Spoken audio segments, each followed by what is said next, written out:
to know my own opinion on it. I believe that if there is such things as a referendum in 2014, that the majority, but not much of the majority, of the people who vote will vote against it.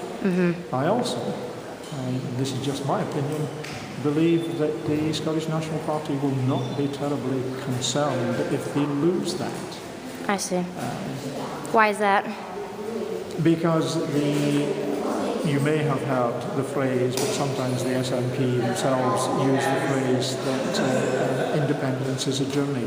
And politics is the history of politics is social, economic development, and you can never really be sure which way that is going to go. Right. Well, I think there is a valid argument that it's about national identity, which you might say is really sort of the argument that comes from the heart. But there is, I think there's a sound economic reasoning why many people believe that independence could work. Bear in mind that the government system of governance we have here in the UK was essentially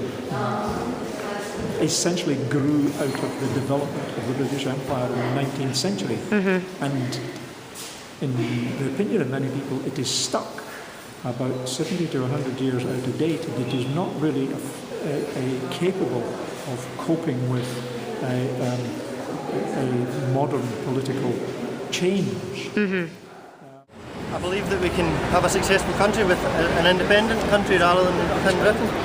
I see. How do you think it'll benefit the country if you do separate? We're able to make our own decisions without any problems from government in England. All right. I think we should stay as one country but still have more government decisions to ourselves. Okay. We're too far away from government. Okay. And I don't know what goes on in rural affairs in Scotland. It's too remote from them. Okay. So do you think, are you in favour of Scotland's independence, or would you rather them stay connected with the UK and England? I'm in two minds about it, because being a bit of a brave heart at heart, I would really like Scotland to be independent, but I'm not sure whether it would be practical economically. Scotland's often forgot about.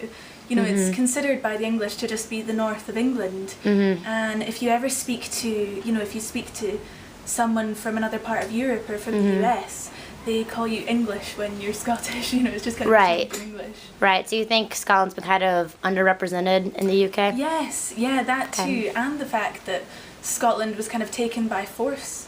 Right. England. You know, it's kind of 300 years old. The kind of grudge.